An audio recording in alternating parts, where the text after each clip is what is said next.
Selamat pagi, siang, ataupun sore kepada dosen dan rekan-rekan sekalian yang sedang menyaksikan video ini.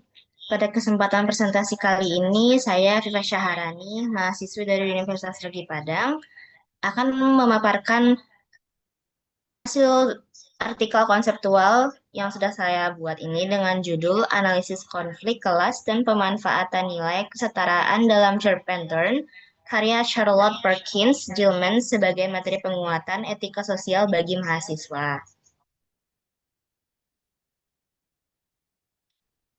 Sebelum kita masuk ke inti pembahasan, kita perlu menengok kembali konteks sejarahnya atau latar belakang. Sastra pada abad ke-19 bukan sekedar hiburan, melainkan instrumen kritik yang sangat tajam terhadap doktrin, patriarki, dan struktur sosial yang timpang. Era ini menjadi saksi bisu kebangkitan gerakan feminisme gelombang pertama, di mana perempuan mulai berani menggugat marginalisasi baik di ruang publik maupun di balik pintu rumah tangga mereka sendiri. Disinilah letak relevansi Serpentine, karya Charlotte Perkins Gilman. Karya ini mampu mendekonstruksi realitas sosial melalui kacamata kritis yang sangat jernih. Bagi kita di dunia akademik, mengkaji cerpen ini menjadi sebuah kebutuhan untuk melakukan refleksi etis, terutama dalam memahami agensi perempuan dan bagaimana esensi kesetaraan gender seharusnya dijalankan di masa depan.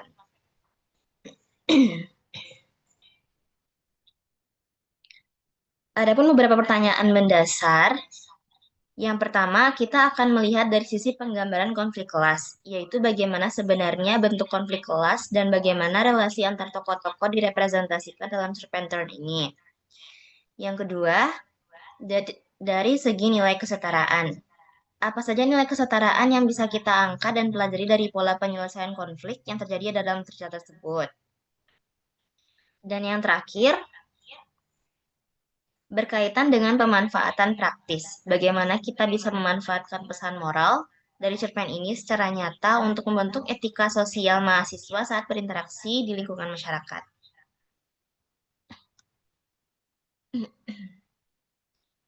Berangkat dari pertanyaan mendasar tadi, artikel konseptual ini disusun dengan 3 tujuan utama.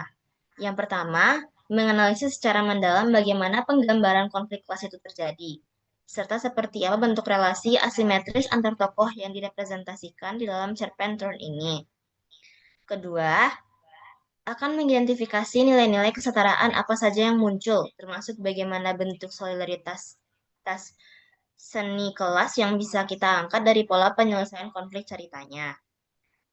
Dan yang terakhir, tujuannya adalah merumuskan pemanfaatan pesan moral dari cerpen ini secara aplikatif, terutama dalam merekonstruksi paradigma berpikir, sekaligus membentuk etika sosial kita sebagai mahasiswa saat bergerak di masyarakat. Adapun ringkasan isi pembahasan, cerpen Turn karya Charlotte Perkins Gilman memperlihatkan stratifikasi sosial yang domestik yang menciptakan batas tegas antara kaum borderis terpelajar, yaitu Mrs. Moroner, dengan kelas pekerja bawah atau Gerta Peterson, di mana asimetri kekuasaan ini memicu dominasi patriarki dan abuse of power oleh Mr. Moroner yang memanfaatkan status ekonominya untuk mengontrol subjek yang lemah. Namun, Gilman secara revolusioner mendekonstruksi formula sastra klasik abad ke-19 yang biasanya membuat istri sah memusuhi pelayan domestik, lalu mengubahnya menjadi aliansi solidaritas perempuan lintas kelas atau cross-class sisterhood, berbasis etika kepedulian atau ethic of care, yang mengutamakan pemulihan martabat kemandirian korban.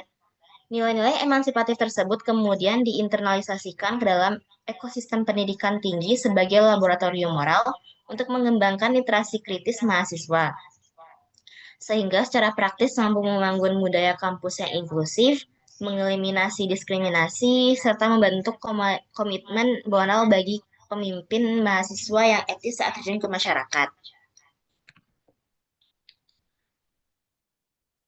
Sebagai penutup, ada simpulan serta beberapa saran rekomendasi yang bisa diambil. Kesimpulan besarnya, Turn ini berhasil membongkar ketimpangan gender dan kelas sosial lewat resolusi atau emansipatif berbasis solidaritas sesama perempuan. Dan dari sana ada dua rekomendasi praktis yang ditawarkan. Pertama, bagi institusi kampus sangat penting untuk memulai mengintegrasikan kajian sastra kritis seperti ini ke dalam kurikulum penguatan karakter mahasiswa. Dan yang kedua, bagi organisasi mahasiswa sendiri direkomendasikan untuk bergerak aktif menginisiasi ruang-ruang aman sekaligus merancang program advokasi yang inklusif di lingkungan kampus. Itu saja yang dapat saya sampaikan dalam presentasi ini. Apabila ada kata-kata yang salah, mohon dimaafkan. Terima kasih.